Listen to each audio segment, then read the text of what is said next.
Hmm. Hmm. Hello? Hmm.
Da da da da da da dum da da dum dum da.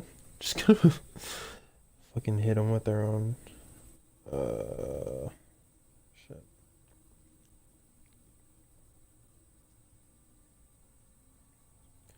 No, this is not it.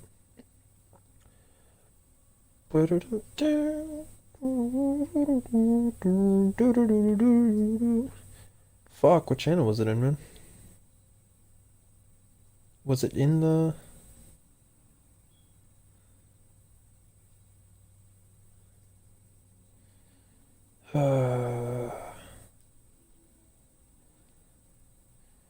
Nice, nice, nice, nice, nice, nice, nice. I found it.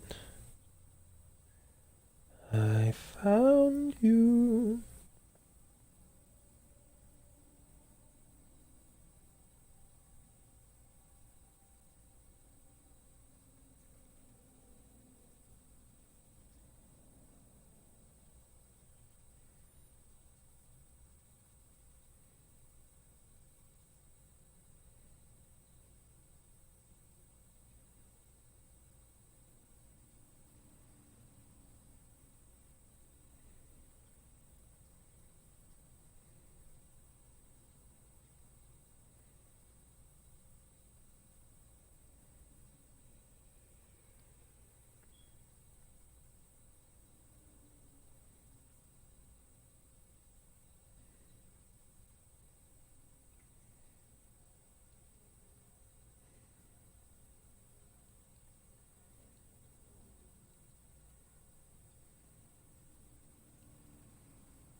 Media hub bot lobby. Double check so that you're not stupid.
Okay,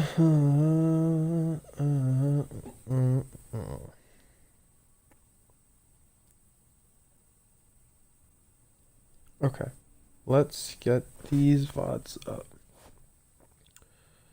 So, oh, I can't see which ones are when we lost. I don't even fully remember. Volskya is a good one, I think, to go over.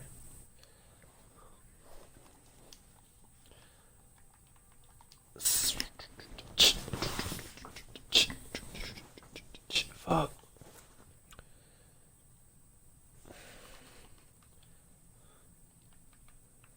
Y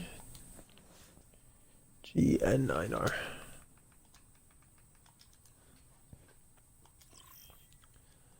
Match loaded. Oh, wait, no. Stop it.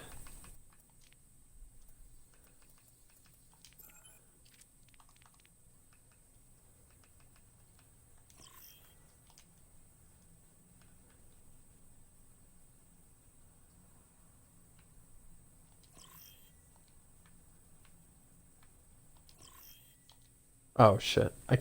Maybe I can't pin it? I don't know how that works actually. Maybe I can only pin my shit.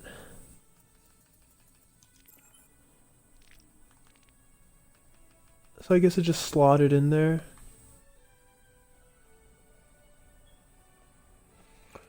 Alright, so Volskya for sure. And then maybe the last one, because the last one I'm pretty sure we just got smacked. So probably do those two.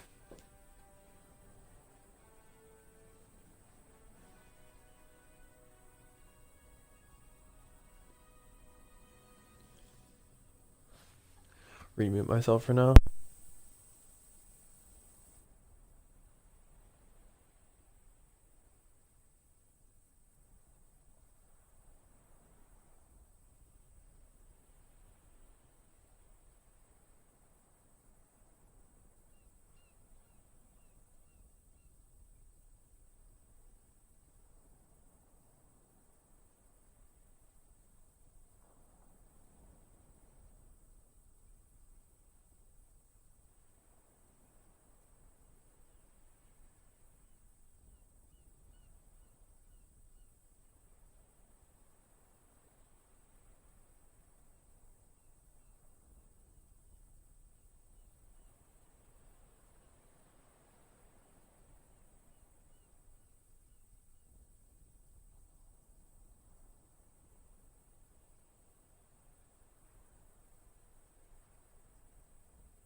Alright.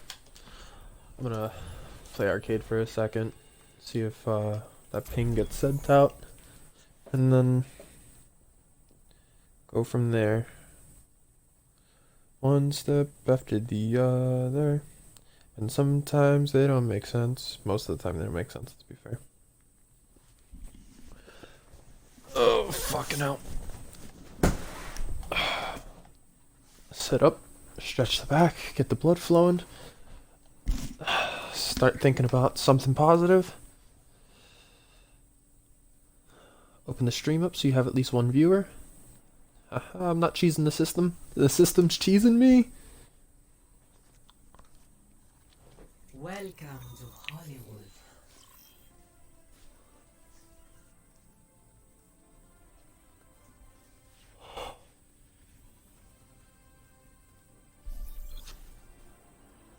Prepare for battle. Select your hero.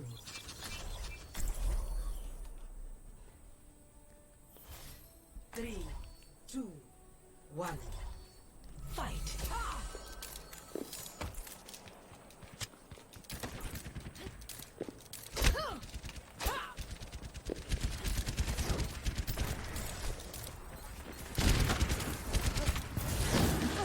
Oh, fuck you.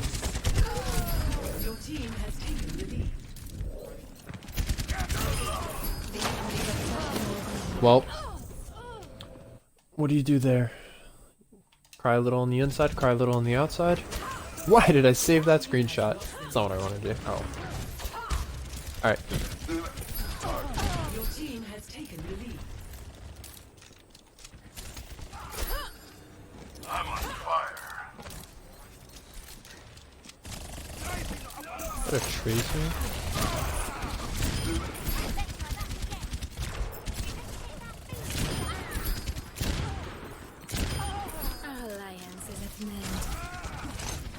I just had Doomfist come fuck me up. Eventually they'll get sick of my shit.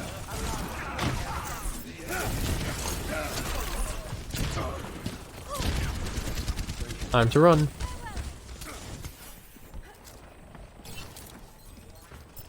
I know you were looking at me, Doomfist. Discord Orb is nice, bro. We need more Discord Orb in our lives. Assistance would be appreciated. There he is. Oh, holy shit, they all came for me. Let me go. Everyone heal up. 15 kills remaining. Bro, shit's wild. Meteor strike. Sorry, if I stop suddenly, you'll see me checking a message or something, I'm sure. Fucking hell. Ooh. What a flick. Did you see how much my reticle moved there? Oh, there's another one. I heard her, but I really wanted to trace her, bro. Alright, well. Alright, well. That was a hit. Bullshit me with that. Please, let me out, let me out, let me out. Oh. No. Enemy needs 10 Well. kills to win. Now she's got to go for Mega. Which means... Wait. Right here? Interesting. How? How did that first one not hit? Oh. Your team has lost the lead. Your team has The Slurpy's gone. Are they all gonna die? Does he not have trance? He doesn't have trance. I should be almost done though. enemy needs 5 kills. Double kill. Your team has taken the lead.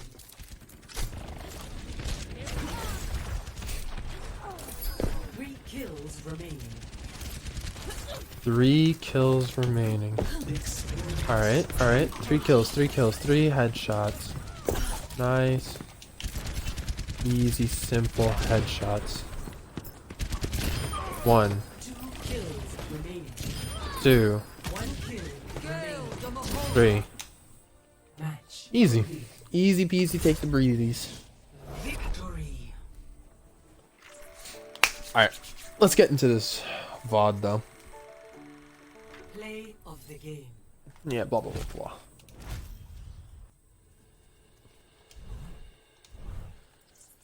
Clear notifications because I hate notifications. Go into current profile.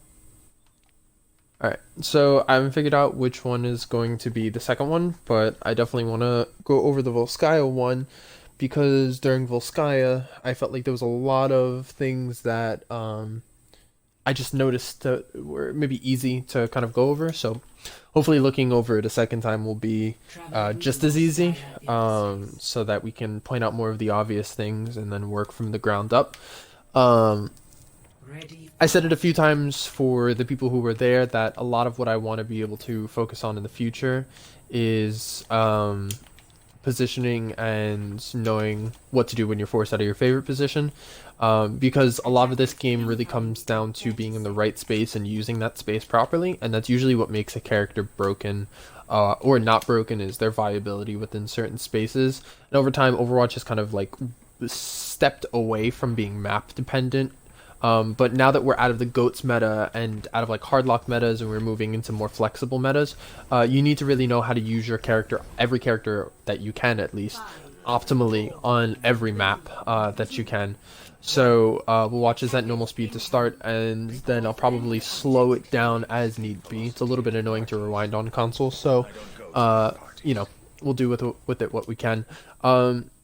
Just to start, let's see if there's anything that we could say. Well, we could, I guess, talk about the composition to start. So, the support line is fairly balanced in terms of utility and healing. Ana has enough healing output usually to keep these people alive as long as they stay within line of sight. But I think a lot of stress is going to be put on the tank line or the support line, depending on who can pick up the slack, just because there's not a lot of defensive abilities between the tanks. Sigma has a 900 health shield, and Zarya has, what is it, a 60 health bubble or something like that.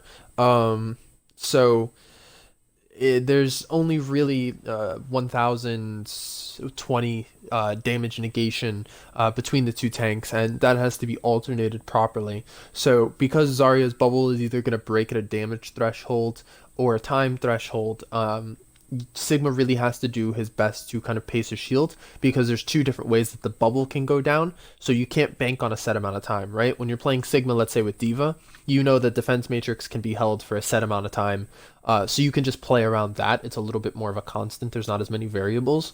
But with this, you have to be aware as a Sigma that your shield is going to be all up to you to manage. So if your shield is low, if you think you have to block Shatter, if you think that you need your shield to block more important abilities, then you're going to have to make sure that it's always up for those big things, because blocking big abilities is always going to have more value than blocking direct damage. Spam damage is always going to come. Abilities are coming in discrete, concentrated points where an effort is being made to turn the tides or create an advantage.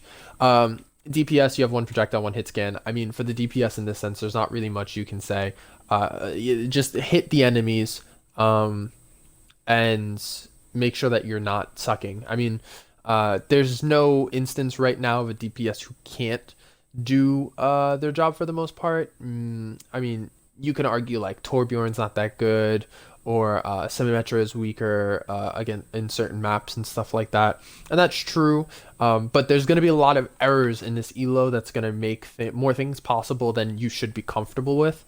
For instance, if you focus down Symmetra's turrets and make it so that she can't get her turrets into any good space, then she becomes useless. But if the enemy team isn't very good at getting rid of those turrets, then you're going to be spending a lot of time with turret time up, and it's just going to increase the value and output over time. And that's not Symmetra's only point, but I'm just trying to make a point that enemy teams are going to possibly be lackadaisical, and that's not something you want to bank on, but that's definitely something that you can be aware of and take advantage of if you have the knowledge and the ability. So let's just run through this and see what happens.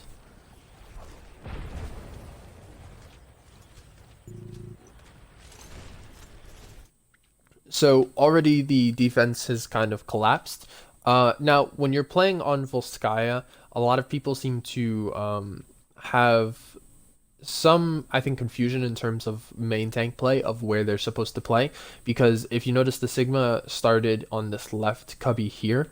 But this is actually not where you want to be playing in general, because what it allows the enemy team to do is, if they're coordinated, they can funnel push through the left side. Well, it's the left side for them. So like if you're the Sigma playing their right, and even if they come up on this side, the Rhine can shield the team to the left, and as soon as they have this positioning, you have to reposition, and that causes you to retreat, and it takes time, and the rotation has to be timed well, and it has to be done perfectly, because as they're moving in, you have to be backing up, you have to get your shield up before they can get any abilities out on your team, and you have to make sure that your team isn't panicking and splitting in wrong ways. So what you should be doing as the main tank in this position, and of course I understand that in this situation, I'm going to call this the Sigma Vel, because I have trouble reading, but Vel should be playing on the front side of the truck, where the truck is kind of facing, so that either way the enemy team goes, Vel can put pressure on either side, and especially as Sigma, you can kind of sag off to a certain degree, where you can kind of give space between you and the Rhine, because what the Rhine is going to want to do is get close, but Sigma doesn't need to be up close. So instead of letting them just turn the corner and suddenly be on top of you, you give them a little bit of space where Sigma has a slight advantage over Ryan, and you also can cover either side. Now, the point about being here and them pushing around doesn't, you can't see it here because they're just going to push straight into you, but you can definitely understand the point of they just turned the corner and they're already on top of you, and that gives Ryan a huge advantage compared to Sigma, because Sigma doesn't get additional value from being up close. He has ranged abilities, Ryan does not, so Sigma would actually do some good to just start with the space already there, so that he doesn't have to create it later or be surprised. You want to limit the opportunities of surprise and such like this. And this Doomfist rollout, there's not a ton you could have done about it. I'm pretty sure Graxons is going to wind up dying to this. But this is just levels of awareness. So we'll kind of work on awareness and stuff as it goes on. This death is going to be excusable. There's we're more focused on positioning, and I don't think positioning is going to save you from a rollout like that. So upon the retreat, there's a lot of things to kind of be aware of when you're maneuvering around in Overwatch, and especially situations like this.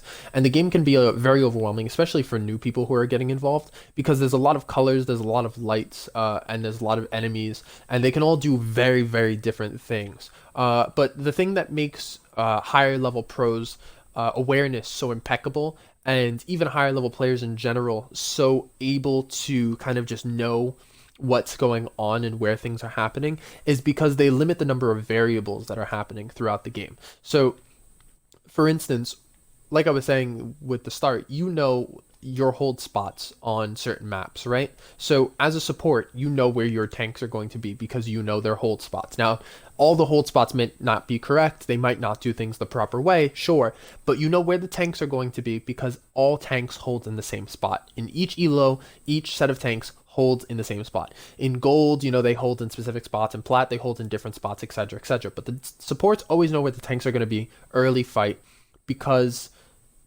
that's just the spot that they defend. That is just what they do. You know, it's just the acceptable culture of Overwatch that that's where the tanks will be.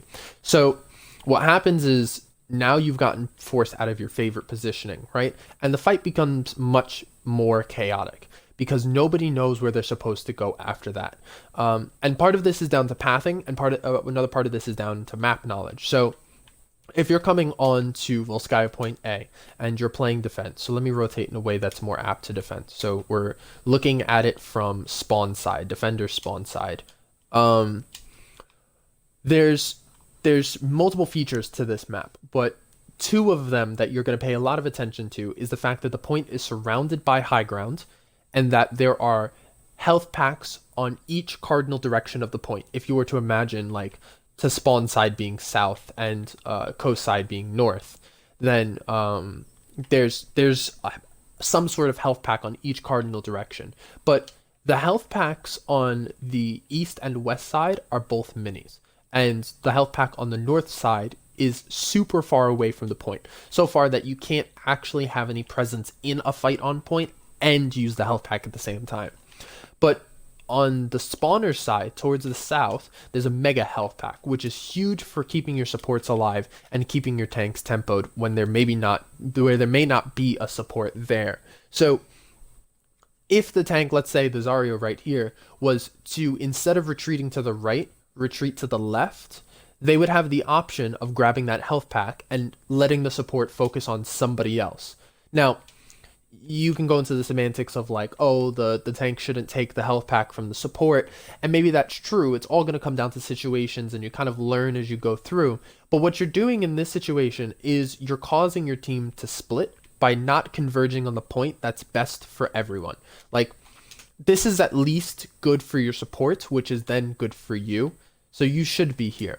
This section also does multiple other things. It offers a bit of cover. I mean, it's not good against characters that have a lot of spam damage and are good at poking into large groups of people. Echo is quite good at poking into large groups of people, but it's really only with her sticky bombs that she's able to do that. Her other two abilities either don't do enough damage to large groups, or only single focus or focus fire one person. Like her beam only can hit one person at a time. Even if it's good at cleaning up fights, it only hits one person at a time. So there's not a lot of worry about like getting spammed out in here by like a Junkrat Pharah or something like that. But if your team was to retreat into here, you wouldn't split your team. You would optimize the use of health packs. You'd be close enough to point to still have a presence, and you'd give your supports a little bit of a home because it would allow them. So this is all kind of muddled in the way that I'm saying it because there's a bunch of reasons why this mega health pack is a good positioning, and I hope that you guys are getting some of them. I'll probably want to go over this again so that you can get a clearer picture in a way that I can just list it out instead of like trying to explain via context, because context adds a lot of stipulations and variables that can't always be explained properly because they're too random. But this health pack definitely allows a lot of utility to your team, especially after you've lost a DPS and now you've lost pressure on the enemy team. So what's going to wind up happening is you guys are going to kind of play this awkward choke here, and your support is going to get pressured out. Now, if you had all been in here, this anti-Rhine would have been dead. Sure, the other enemies probably would have been focusing you, but the Rhine then couldn't have pushed into your Ana and forced out nade as easily. The nade might have splashed onto more people. It would have maybe kept the Zarya up, etc., etc., etc. Because Zarya is very low right now. We'll see if they get finished, but your Ana definitely gets pushed upon. Tanks nowhere near to offer defensive abilities. Lucio possibly could have gotten in there and sped the Ana out or booped people around to keep her alive, but I rewound by 20 seconds. Rip. But that would have been a finesse move at best, so it really shouldn't come down to the Lucio kind of hitting a clutch boop or something like that. The positioning as the team should be reliable enough that you don't have to make hero plays, that you don't have to come out of nowhere and just save the day. Sure, it's going to need to happen at higher levels and in more difficult matches, but there's a lot of errors already happening here in terms of positioning. Like I said, these things can put less pressure on your defense and allow your skill to flourish more, because you can hit the heals, you can hit the grabs and track the people just fine. You don't need to be an expert at that to get to the higher levels, but you do need to start brushing up on these areas that are severe weaknesses. This is not a defense that has true resistance. The best resistance in this defense is your mechanical skill, which puts a high dependency on your skill, which then makes you feel like you may be not doing well enough or like you focus on the wrong things. Because as a Zarya, and we can go see how high charge, 41, 41's not bad, but as a Zarya, you know that you could probably melt down 3 of the squishies that are near you. If your mechanical skill is good enough, you will clutch this fight out. If it's not, then you're putting too much stress on your mechanical skill and not allowing your positioning and defensive composition to kind of hold some of the brunt of the enemy team. And that's probably holding you all back a little bit.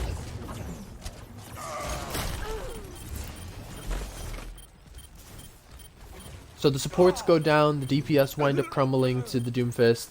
Lucio gets a huge pick, Pogger's pick. Oh my god, what a hard carry. But this defense is just going to fall apart because you split your team, your Ana gets picked off, and you kind of crumble as a result. First pick, unfortunate, gives them an advantage. But if we go back, there's nothing really special about their offense in particular. I hope we can get... Let's go back another 20 seconds to kind of look at like what you could have maybe done to make their offense a little bit more stretched out. I think I'm gonna have to move the overlay because I can't see the ult percentage on my screen. There we go. Okay, so if you all fall into the same positioning, you don't split your Hanzo, which lets them get more ult charges straight out, because Boopery is probably going to die split off. I mean, we know Boopery eventually dies, but they're probably going to die trying to hit like 180 flick shots on a Doomfist flying past them because they're out in the open, instead of reliably poking into a shield and getting, 15-20% just off Stormbow spamming into a group of people, And this is what I'm saying, like, you're putting a lot more stress on your mechanical skills than necessary because your positioning is just so wonky. But if you look at the supports are kind of split off in a way, and it's not a big split, but this truck offers a slight split where Ana can't be healed through it. So Ana's a little bit split from her team.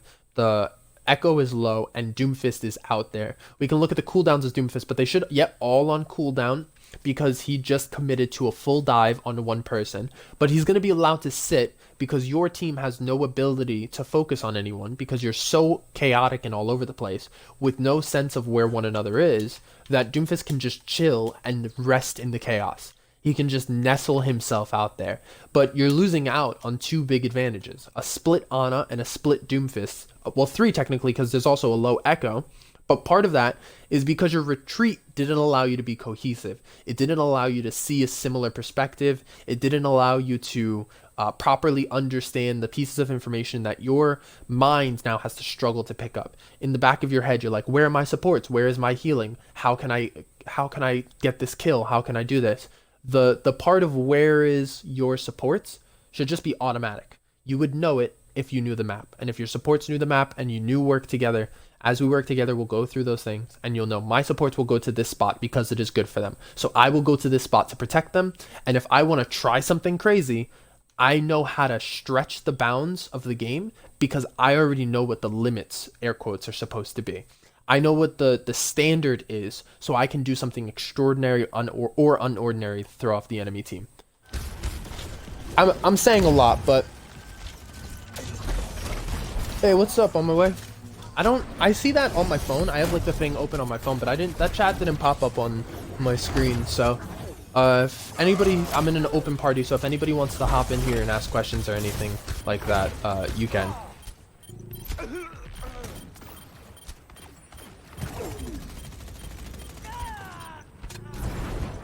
I know this stream is probably on a pretty decent delay. I don't have the FTL setting on, but that's because there's like 5,000 things on the internet, on my internet right now, so I'm not trying to stress it out too bad right now.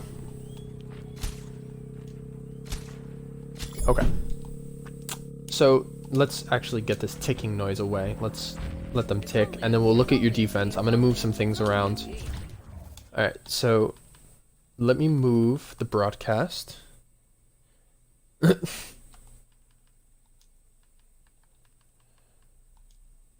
Move broadcast. Let's shut off the chat broadcast actually.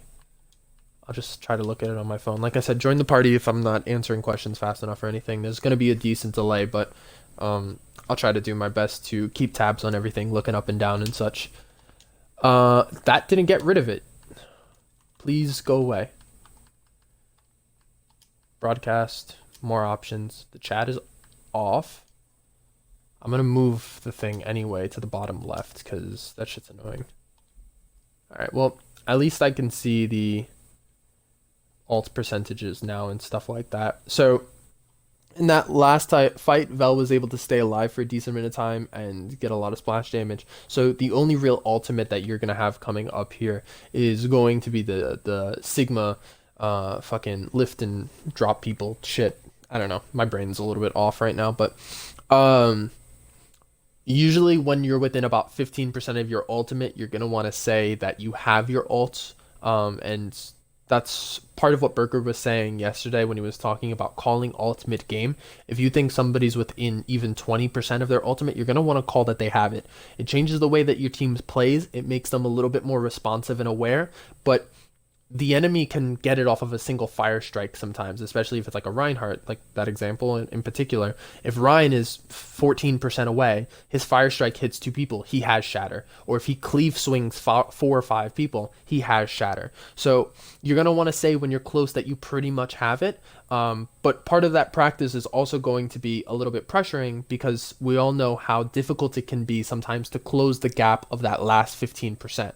But there's very simple things you can do to splash, or not splash, but well, Vel is going to splash, that's why I said it, but there's going to be very simple things you could do for each character to kind of get that last 15%, and usually it only requires slight changes in your play style to do it, maybe a little bit of a off flank or something, not a flank, but like a soft flank or something like that, and you would be able to, let's say, as McCree close the distance by hitting 2 body shots on the Rhine. Simple shots, not trying to confirm the kill, trying to confirm the ultimate. So like I was saying, you could see here from Vel is going to spend some time shooting at the shields, and it's not going to be a lot, but the time that, even if it's a small margin, the time that is being spent shot at the shields could have closed the gap for the last like 10% of the ult.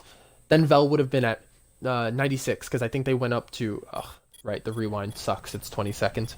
But I think Vel goes up from like 84 to 92. So if the Vel hits the second splash above the shield instead of just looking into the shield, if Vel focuses on the small things they can do to like get their ult up at that last part, then they would have had it early enough to do something with it with confidence. But what we're going to see here in this last push is that the attacking team has all of the aggression. We'll see if they'll get it here anyway, but my point still stands regardless of what happens in reality. And this is why I'm saying circumstance makes it difficult sometimes to tell you specific technical things, because randomness will happen. If the Reinhardt had been shielding his team a little bit more cleanly, if he had been a bit more aware, a bit more diligent about trying to protect his team from all forms of damage in that situation, then Vel wouldn't have been able to get that last percentage. But because the Reinhardt is like, I'm going to save my shield, I'm going to relax, and the Doomfist pushes up in front, you get the splash onto the Doom, you get the extra percentage, and Vel has ult. But the offense now is going to take a very aggressive stance. They took round 1 fairly easily, and we had a little bit of a scouting report before where we knew Ryu was going to be an aggressive Doomfist that was going to go in and get picks. So we know that this team is going to be playing fast. These are all things that you should be able to think about, and a lot of being able to think about these things mid-game is prepping them beforehand. So in the time between them actually, like, once the fight was over on first point, as soon as you as a team knew that the fight was over and you were setting up for second, you should be talking about things that can help you defend second. Overwatch is too fast a game for you to be doing actions. Most of the game is bent on reactions. You want to be able to quick scope at the right time, flash a sleep out a Tracer who comes out of nowhere. The best plays of canceling Sombra ults in the Overwatch leagues are because the people know in their head that they have the ult, and they know in their head where they might come from. Like, if I'm a Brig, I know that the Sombra's not going to EMP in front of me, they're going to EMP behind me. So in my brain, I've queued up a 180 shield bash as soon as I hear the zoom of her taking off her cloak, because that's all I can depend on. All I can hope is that I'm going to hit it, and then I'm going to react fast enough. You have to set up the reaction, you have to practice the reaction, and do your best to keep practicing the reaction. And the best way to practice a reaction is by keep queuing it up and keep queuing up, and fucking, there's a lot of queues, alright? Leave me alone. So, as we go into this, the team is going to take a kind of passive stance. Everybody's calling out where certain people are. Remember, the Doomfist was called on the side. It's interesting that Graxon's is shown as red here, because that was very confusing for a second. I was like, their own McCree killed them? Wait, they don't have a McCree. But it was a nice pick on the Doomfist. Zarya is going a little bit too far forward. Oh, this is weird now. Okay, the replay seems to be freaking out because the Sigma shield is now red, even though it's the blue team. But oh well. Okay. So the team's gonna take a soft reset. I don't fully remember, but I do remember that they just kind of push you guys, and you guys take a big leaping retreat back at some point. Ryu's gonna get that same high ground, very aggressive, push it with the Zarya. Okay, Ryan's gonna start pushing in front of the shield. At the point that the Ryan is pushing in front of the shield, this is good and bad, because the Ana can't get through clear heals onto the Ryan. You see that the bullets are getting caught in the shield, but the shield is low, and the Moira has already stepped in front. The Ana is just going to take 2 steps in front of this in a second, and is just going to clear the shield, and it's going to be nearly worthless. And I'm sure Vel is going to pick it up in a second, but even these small moments can kind of hinge in these like fights. So you just got to be a little bit cleaner with these small things sometimes. So shield was there. It wound up going down either due to Vel closing it or it just breaking. I'm not really sure which one, but the Shatter's going to come out. Great bubble. Doesn't get everybody, but it definitely protects some of the team.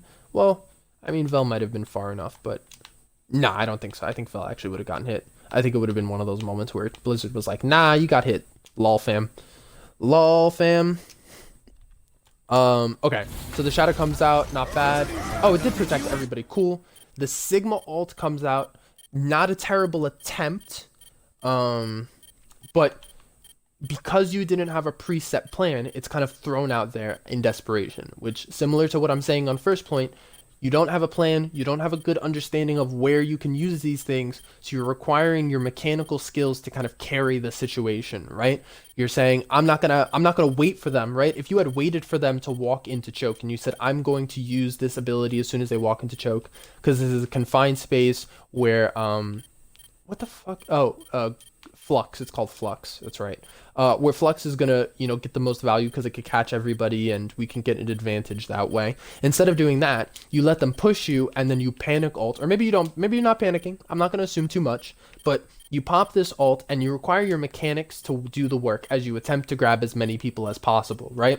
And the enemies, all that they really have to do is pop ult in reaction, because they have one easier ults to use. Doomfist ult and Moira ult are just subjectively easier to use than Sigma's ult. You can be really good at landing Sigma's ult, but holding Kamehameha in front of you and looking at the enemy team is easier than aiming an orb at a circle at the ground that takes a second to detonate. There's just something intrinsically different about those two skill sets. So you're gonna lift them out of here, and I think you're gonna get one kill on here, Val. I'm sorry I'm picking on you a lot, but a lot of positioning comes down to the tanks and supports a lot of the time. The DPS kind of flow within the system. They have a little bit more flexibility, and I'll explain more of that later as we go on. No, I definitely did panic. Okay. So ult comes down. Ana dies. Doomfist is still in the air. More Coalescence is still out, keeping the team up and tempoing the fight, right? There's really no plan still. Nobody knows where they're supposed to be going, what they're supposed to be doing. Doomfist comes down. I mean, I don't even know. It would take a prayer and a miracle. Let's look at the final moments of this poor Ana. Look at this. This is the face of a woman who knows fear. Oh, look at that. That's pure pain in her closed eyes. Oh, okay. So miracles do happen. Fight's going to continue. Nobody's really going to know what's going on. A lot of panic's going to be happening. This is why you have to plan in between fights, before a map. If you have a scouting report, you have to use it. And in this situation, the team didn't really take advantage of the fact that they knew information on the enemy team's playstyle, which was that Ryu liked to be an aggressive, frag-heavy Doomfist / Genji. I'm pretty sure that's what the report was. So we're going to come over here, go through the walls. This is a nice wall. Good wall. And we're going to now think about what the team could have done as a whole to kind of play this map a little bit better defensively. Because what is this map? A draw, I'm pretty sure. But you could have won this map, honestly. Like, the other team was not that great. And as you understand the game more for yourself, you'll understand the weaknesses in your enemy more. So the first thing that we can notice is that our McCree and our Hanzo are kind of just in awkward positions. The Hanzo is good at getting picks, and he can work at long to medium ranges, sometimes even at the close range if you're good enough. But there's nothing here for him to really be doing besides poking, and this is a very risky maneuver to actually do. Excuse me, sorry.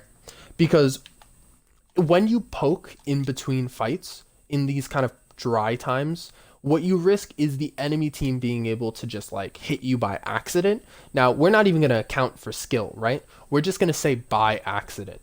Let's imagine that if by accident the Ashe happened to hit you and the Ana happened to hit you at the same time. The Ashe hit you with a headshot, the Ana hit you with a body shot because you kept poking them, and you die.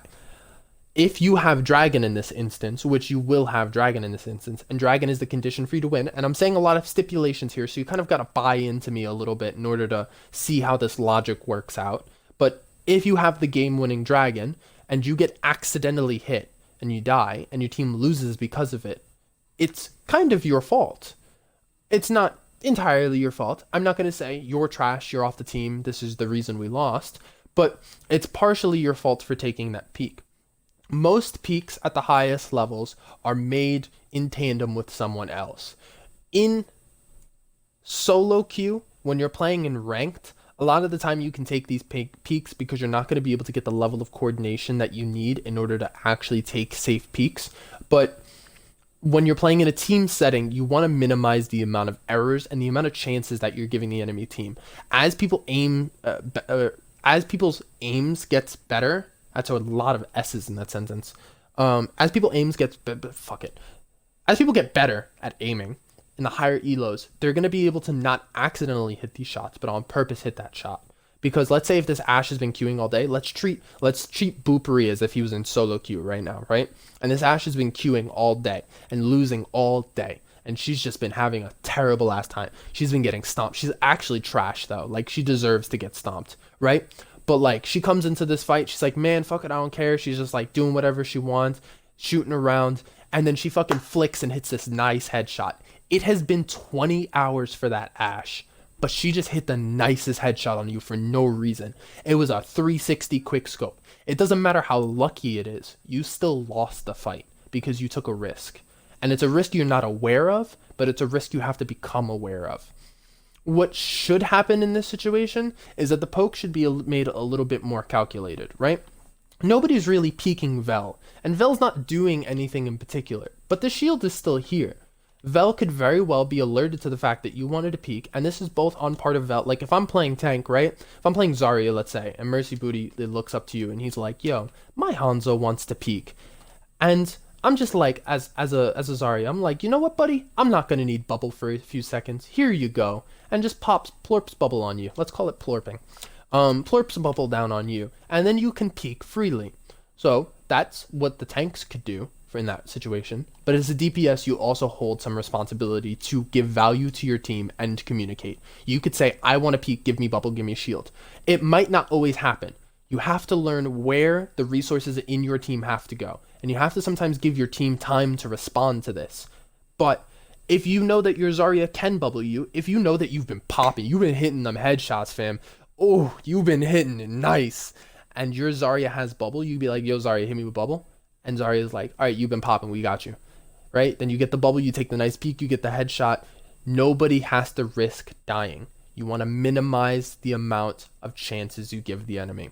So that's kind of a side tandem, honestly, but it was really just to show that the positioning of both the DPS is a little bit awkward. We could probably rewind. I'm sure Graxons gets poked down, which is why he went for that Mega, and then the Lucio came to heal him. But really, going for this not Mega, this health pack is kind of pointless because the Ana would have LOS on you if you didn't go into the building. So this is really just about a situation of trusting your teammates and knowing where they are. So on second point, it's similar to first. There's not as many health packs, but there's definitely a little cubby on the side. So if you look to this left side of the point over here, there's a little cubby over here that leads towards spawn, where you can kind of hole up. So it doesn't so much matter where you start your hold. There's a bunch of different spots that you can start your hold as the tanks. You can play from here so that you have the boxes to play around and you have space. You could play from here and play a very aggressive up-tempo style.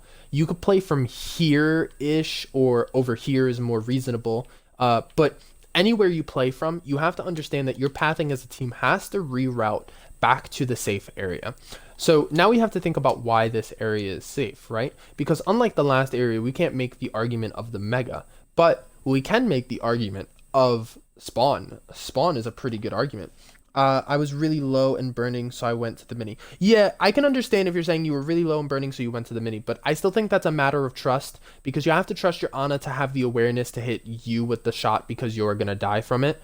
And it's a little bit 50-50 because forcing trust will sooner breed mistrust than it will breed trust. Because if Braxton isn't on it, if he doesn't heal you and you die, you say to yourself, I can't trust this fucking Ana. I can't do this, you know? It's not like forcing trust is something that happens. It's something that'll happen naturally, but you're just in awkward positioning because your team doesn't have the proper synergy yet. So as you fall into place, you'll get a little bit more optimal, because then you won't have to run to the side. Your Lucio won't have to go to you. You won't have to pull those resources in a weird way over there, and you'll still be able to be poking the enemy while getting healed because you'll trust your Ana to keep you up, you know? So back over here, instead of having the Mega, right, we have Spawn. And Spawn does great, wonderful things for your team. It heals you. It makes you exist. Spawn is your mother. You came out of its vagina. It was amazing. But hold on. I knew our tanks were burning as well, and Ana was probably going to focus them. I also had my Lucio to top me off. Yeah, like I said, I can understand why you would go to it. I just think it pulls you out of position for a little bit. And even if your tanks are burning, they're not necessarily going to die. And Ana has the healing per second to juggle 2 targets, right? You hit your Rhine once, you hit your McCree once, you hit your Zarya, you hit your McCree. Your McCree's then top, so you hit your Rhine, and then you hit your Zarya, and then you hit Rhine, and then you hit your Zarya. That way you juggle everyone, so nobody can get caught off guard. You keep them above their breakpoint thresholds, right? So if we're looking from Braxton's POV, and I'll rewind it and I'll probably play it. Yeah, let's play it at like 0.5, right? So let's let everybody spawn in really quick, actually. Children, behave. Okay, so let's wait for this dynamite to come out, which could have been blocked, but it's okay. So that's one. Hit some healing. Did I go too far? I wonder if I went too far. We'll find out, I guess. The experiment is ready. Time for a graffiti class. Okay, so you go out there. There's the dynamite. Okay, you're critical. So if you look at your tank's health, your Zarya has taken a decent amount of health. They've retreated to an awkward area where Braxton's can't clearly heal them. So you were saying your tanks took the dynamite, so you went to go get the mini. The main issue with this is that all of you retreated out of line of sight. I'm sure your tanks are going to step back into line of sight, but what you're doing right now is you're making it so that if Braxton's wanted to heal you, let's say if you were even a little bit lower and you weren't going to make it to the mega, Braxton's would have to flick shot you. He would have to quickly go over to you and hit that shot. Not impossible, a little bit demanding, but not unreasonable, I don't think, right? But he definitely does try to hit you. That shot right there would have kept you alive. You don't have to peek. You're denying Braxton's ult charge. It's not a huge thing, but the trickle effect in Overwatch makes it so that he might have gotten that nano up a little bit sooner. He might have saved somebody by having it a little bit sooner, and it would have been better for the team. Now Braxton's is going to go over. Okay, let's see who he heals first. Misses one shot, not a problem. Goes back to you because he saw you were critical before. Doesn't see that the tanks are critical, so he's not worried, which is a little bit, I think, iffy. You should really be paying attention to the health bars. You should have, if you don't have them on, have a health bar for allies always on for all of your characters. It's not as necessary for like DPS, but for tanks it's definitely important. For support it's definitely important, but you should be able to see that the Zarya has room to heal, and you should be filling that up as soon as possible, unless like you have a play that you're trying to set up or something in particular that you're trying to do that might be more important than the Zarya missing fucking 25 health or some shit like that. So playing around this pole is going to make it difficult for Braxton to hit. There's a little bit of ult charge that could be happening here, but the tanks have shields, the tanks have Lucio. It's mostly okay-ish. It's just a matter of you could have been getting value while getting healed instead of you stopped shooting to go get the mini, you know? So it's really a micro thing that's not important, but something to think about if you have nothing else to think about. But there are more important things to think about, don't worry.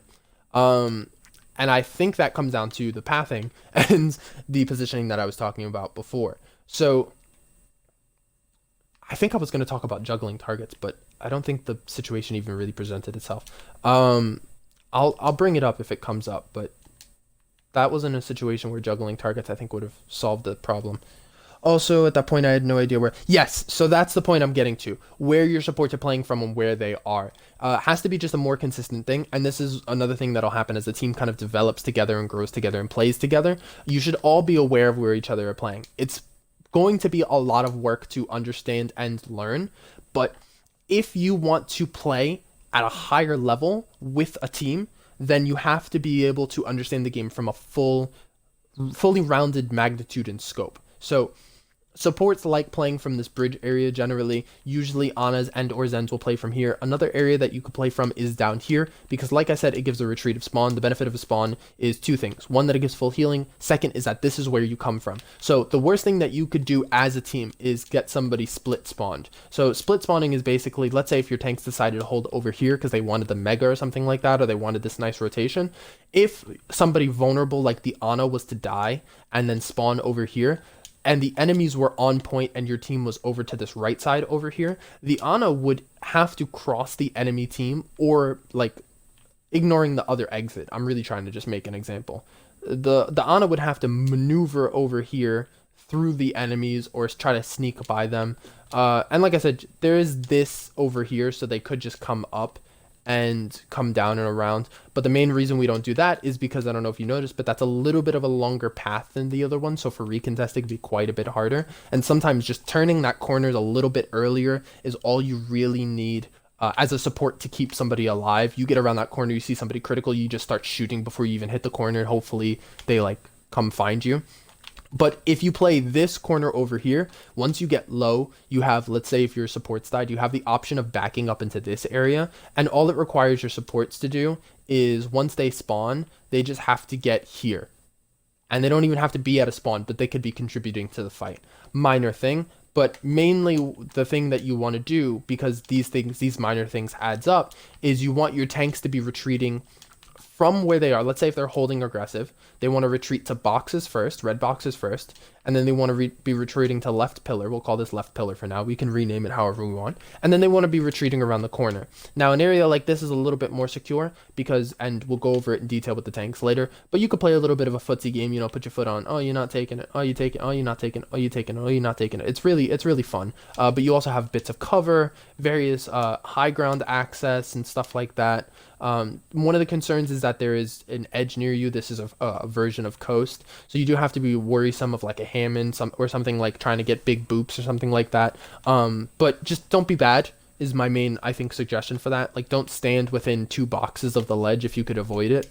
And if you can't avoid it, then just always be holding forward so that you can try to fucking have some DI against the enemies. And for, if you don't know what DI is just directional input, so you influence you counter influence the action that was taken against you. So if Hammond boops you back, you hold forward so you don't go so far backwards. But if Hog is whole hogging you and you hold backwards or like run away from the Hog and jump, you'll get fucking flung out there because like you're adding extra direction to the fucking CC. So there's little things you could do, but mainly you want to have your team retreating back here. The supports can play from the high ground if they want, but they have to be able to retreat out of this position. Braxton's was solo fucking Doom ulted up here, and he probably would have died if Ryu just didn't fucking choke in that moment. But having the ability, instead of splitting himself to the right, and having the ability to like push to the left, and knowing that if he plays this rotation here, he's safe. Like he could like come down the stairs, jump over the ledge, come across this catwalk, drop down. He could drop back here and walk around behind, grabbing the mini.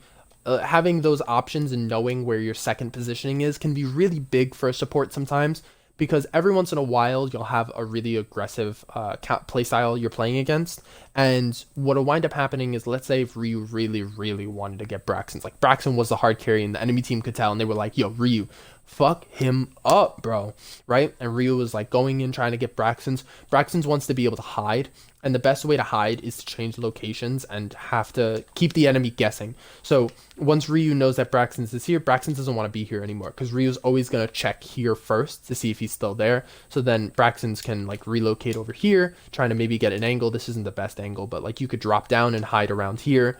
You can hide on this catwalk if the team is in the right line of sight, or maybe push up here if the team is still holding aggressive, but then at least you could still drop back over here once the team retreats.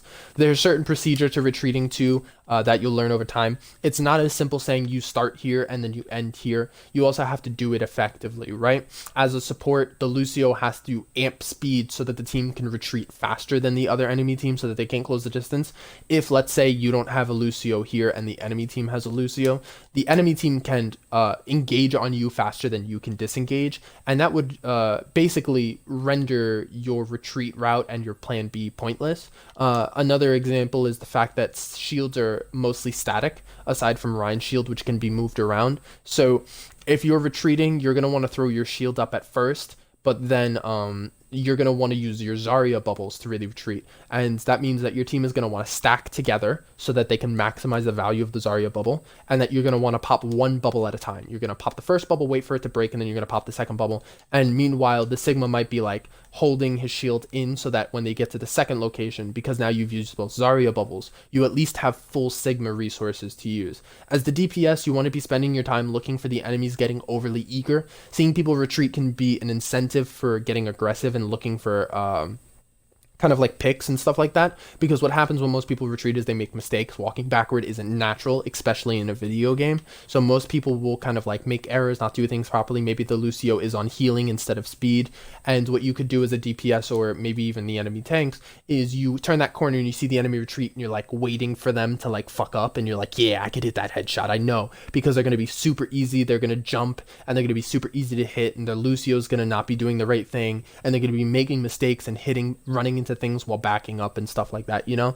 So you, as the DPS, you can be looking for them, looking for you to be vulnerable, because when this is a really, really dumb analogy, but when animals in the wild and stuff, and you'll see this in stupid things like anime and like over dramatic action movies, but when somebody is hunting something, the moment before they actually attack their prey, they're very vulnerable, because that's the moment at which the gratification for the hunt is most found. That's where the adrenaline rush is happening. You either do it or you don't. That's where you're kind of like letting your greed take control. You're saying, I really want this, and that's why I'm going for it. So the enemies on the other team are going to be doing that. They're going to get hit with that adrenaline rush. They're going to get hit with that greed. They're going to say, oh, I want this. And they're going to be just maybe a little bit in front of their Rhine shield. And as the DPS, you can take advantage of that. You can punish the enemy on your retreat. So there's a lot of things you could have done, and there's a lot of things I think that I've just told you that you're going to have to go through and process, and advisably probably go over this multiple times, and we will go over this again, because I want you guys to have the ability to actually do it, not in an actual, like, you'll do it in an actual game, of course. I'm not saying you, anyway, but I want you to like be in Volskya, just our team, start in that spot. How do you retreat? Let's perform a retreat properly. Let's make sure that we have everything that we need to do a basic retreat with no variables. Let's just practice it. So we're going to go through all of this stuff again. Don't try to just boil it down from what I'm telling you right now. Try to take in the information that you can, think of any questions that you can, and use this as kind of like a flexible moment to just maybe think creatively, or I don't know, man. Just don't take this as the end-all be-all, like this is the only time I'm going to get this information. We're going to go over this probably 3 or 4 more times on this map alone. So we'll let this map play out. It looks very, very fast. This game looks so fast when you fucking slow it down and then speed it back up. It's crazy. Does anybody have any questions yet? I'm going to pause for a second and just watch chat for a little bit.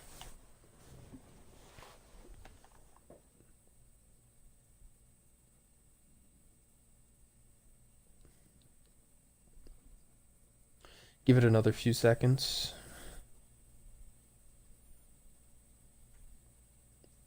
I like to imagine that somebody out there is typing to me.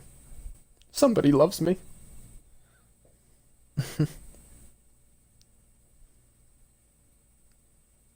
Okay, so yeah, as we kind of learn these rotations and things, like the thing with Raxon said is of not knowing where the Ana was, this is gonna kind of become clear over time, because we're gonna go over this again. We're gonna go over maybe precise tank positioning, precise support positionings, precise DPS positioning, and stuff like that to get the maximum value out of your characters.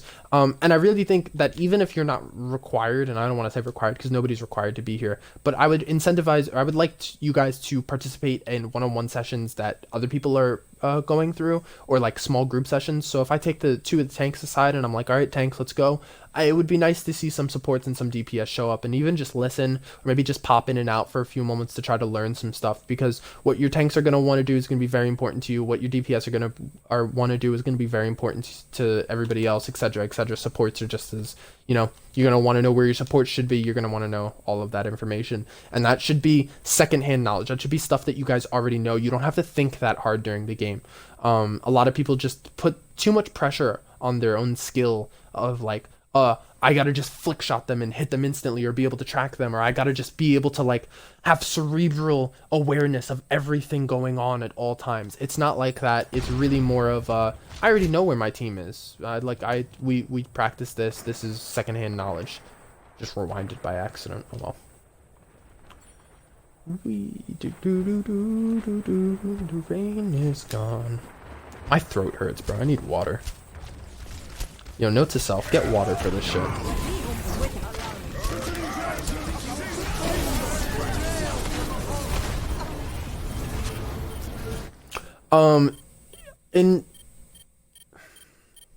In addition to questions, I also want to know things that you guys feel uncertain about. Half of coaching is me looking at and seeing what I think you need to improve on, but a lot of education as a whole is a two-way avenue. I can't teach you things I don't know you don't know, right? So, for example, I had a friend, or I have a friend rather, who we play games with, and we told him one day, hey, complete this specific action. And he would always do something weird or crazy. For those of you who know basketball, we would tell him to post up. And he would do something weird or crazy or something that wasn't it. And we would ask him, hey, do you know how to post? Do you know how to do this action we're asking you to do properly? And he would say, yeah, I do. And he would sound always a little uncertain, but we would just carry on with it, right? And one day, eventually, we were like, all right, you explain to us what it is. And he told us the exact wrong thing that it wasn't. And we were like, hold up a minute. No. And we had to start from scratch and telling him what it was.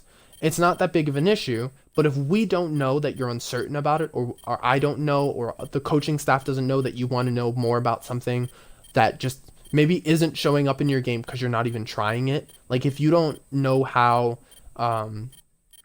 people get so many kills when they Rhine shatter, you're like, how does he do that? Ask, because there's a chance that one of us knows, you know? So it's really got to be both ways. So let's continue for now. Go through this fight. I'm gonna take a sip of water from somewhere. Gotta look for it. Holy shit.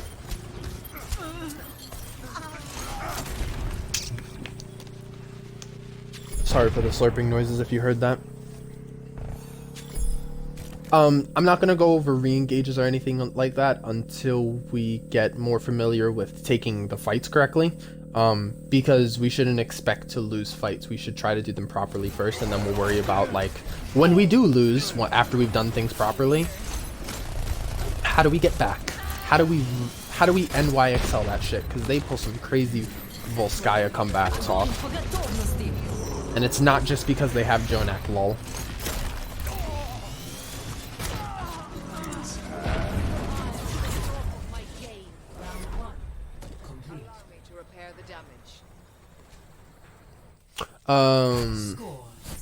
Okay. 0-2.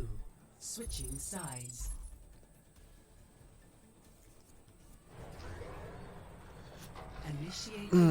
I don't know who is actually there in the chat. So I don't know how much I'm actually talking to people and how much I am doing this just as a recording thing. So for those of you who are listening to this as a recording, hi. For those of you who are actually listening to this live, hi. For the ghost in the room, hi. Ready for battle.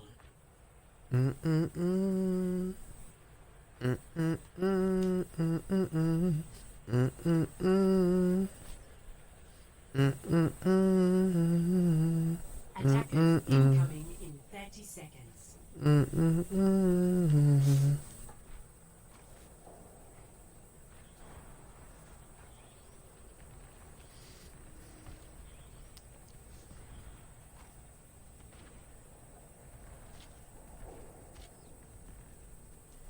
Apparently there's an audio only version for Mixer. 5, 4, 3. We should do a VOD review of the maps that Navi was in and just watch from Navi's perspective, and that'll be their trial for our team. 2, 1. Attackers incoming. Defend. Tanks, Rhine shield's out of, like, you should always be shielding that door. Don't poke your shield through the door, but you should always, like, your team should be behind you. You should be playing cohesive from the gate out. That's just kind of always a good habit to have for situations like that. You always want to be checking for things like Junkrat traps and listening. There's a story that some of you may have heard if you watch enough stuff online, but there was 2 Lucio players that were trying out for the same team, and one Lucio player made the habit, like, they were the same mechanically, they were really even, but one Lucio player got picked up over the other because they made the habit of every time on when they had defense before a fight, they would skate up to the door and they would listen, and they would just try to figure out the team composition, and they would go back and, like, they would talk to everybody and be like, all right, this is what it sounds like they're running, we should probably, like, plan or be prepared for this. So the small things in this game really do wind up mattering sometimes in the long run, because there's a few maps that you'll win if you know that they're gonna run like an off meta strat. Like if you knew like that they were gonna have a sim, and that means you know they're gonna coast, so you can just default adjust for that. Maybe you plan to catch them out on the bench instead of planning on couching them out of a rotation. Maybe you don't even hold choke because you know that they're not even gonna go choke, or maybe you just show choke so that at least they don't know anything's up. But there's a lot of different things you could do when you do the small things. They matter a lot. So shielding out of the gate, you don't want to use timed resources like bubble, or things that are harder to recover. Rhine shield is just a much more vast resource. But as I'm saying this, I realize that again you are going for off tank or DPS. So it was just a side note, I guess. A very, very extended, unnecessary side note.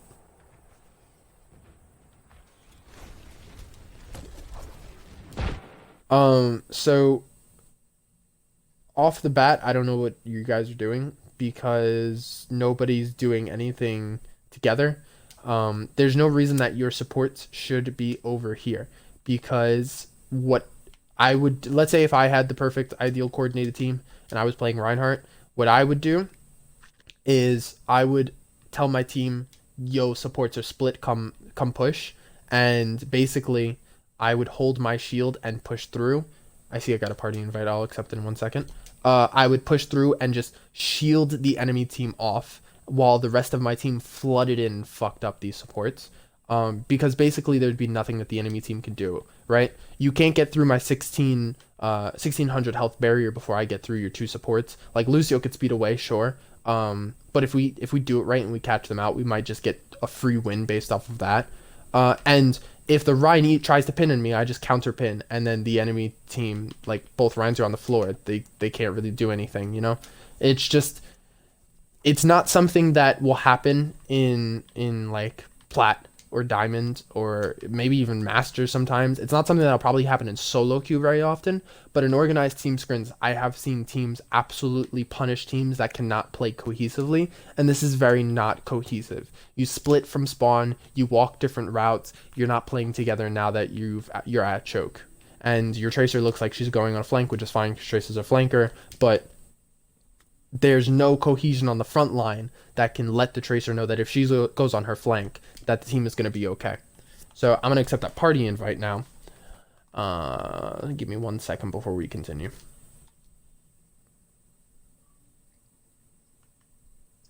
Hello. What's going on, y'all? Who's in this party? I see 4 people. 1, 2, 3, 4. Okay. Cool. Welcome. Cool. Welcome to the VOD review.